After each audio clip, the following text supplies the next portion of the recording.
कई बार पैरों में जो क्रैम्पिंग होते रहती है तो कई महिलाओं को ये ना कहीं ख़ासकर जब उनके डेट्स आने वाले होते हैं तो पैरों की क्रैम्पिंग से कहीं ना कहीं ये अंदाज़ा लगता है कि कहीं पीरियड्स आने के सिम्टम्स तो नहीं है। किस तरीके से पैरों की क्रैम्पिंग प्रेगनेंसी से उसका कनेक्शन है, चलिए इस वीडियो में जानेंगे। सबसे पहले ये कि जब पीरियड्स आने को होते हैं तो क्या होता है कि आपके कमर के हिस्से में, जांघों में, पेट के निचले हिस्से में 1 से 2 दिन पहले से ही आपको लक्षण दिखने शुरू हो जाएंगे। तो ये जांघों में दर्द होता है जो कि कमर से लेकर जांघों तक आते रहता है। तो इसका मतलब ये है कि ये पीरियड्स आने के सिम्टम्स हैं। अब ये लक्षण आपके बॉडी पे हर महीने आता है, तो इस लक्षण के बारे में आप जानते हो, पहचानते हो, क्योंकि आप जानते हो कि 1 से 2 दिन पहले इन सब जगहों पे पेन शुरू हो जाता है एंड उसके बाद पीरियड्स आते हैं 1 दिन बाद, उसी दिन या फिर 2 दिन बाद। तो आप ये जानते हो पहले से, लेकिन प्रेगनेंसी के सिम्टम्स को तो नहीं जानते हो। तो प्रेगनेंसी के सिम्टम्स कई बार क्या होते हैं कि पैरों के लोअर, मतलब ये कि जो एड़ी का एरिया है वहाँ पे दर्द होना।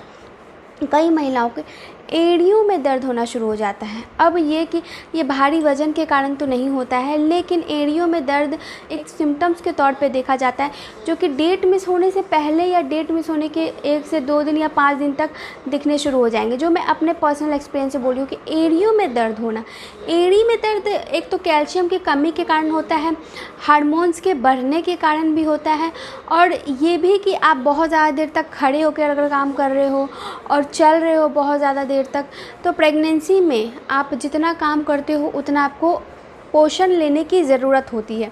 अगर वो आप उतना नहीं ले पा रहे हो तो शरीर में ये सिम्टम्स ज़्यादा दिखने लगेंगे और परेशानियां भी बढ़ने लगेगी। तो अगर आप कम खा रहे हो, ज़्यादा काम कर रहे हो, तो पोषण तो आपके शरीर को चाहिए ही, जिस काम में लगा रहे हो उसके लिए भी चाहिए। तो थकावट ज़्यादा होने लगती है प्रेगनेंसी में, तो इसलिए कहा जाता है कि आपको एक सफिशिएंट अमाउंट में सारा कुछ लेना है, protein, calcium, vitamin sufficient amount में लेना है। तो यहाँ आप बिल्कुल कैल्शियम नहीं ले रहे हो और अब आपकी प्रेगनेंसी रुक चुकी है तो आपके एड़ियों में दर्द होना शुरू हो जाएगा।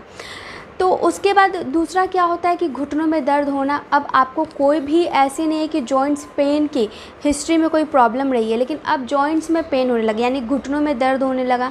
आपके पैरों में, घुटने के नीचे पैरों में मसल्स में जो है, जो मसल्स का पार्ट है उसमें दर्द होना शुरू हो गया है।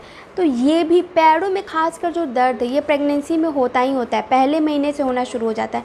घुटने के नीचे के एरियो में, घुटने के नीचे का जो एरिया है पूरा पैर का, उसमें दर्द होना शुरू हो जाता है।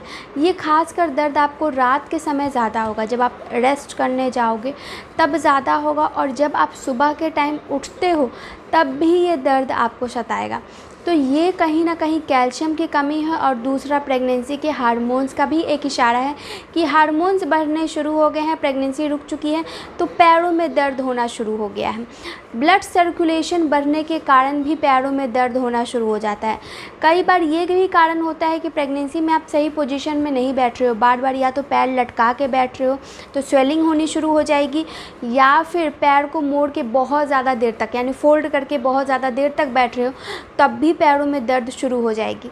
तो आपको चलते फिरते रहना है, किसी एक पोजीशन में नहीं बैठना है, और पैर को लटका के ज़्यादा देर तक नहीं बैठना है। जाते जाते इस वीडियो को लाइक, चैनल को सब्सक्राइब और कमेंट करते जाएं। धन्यवाद।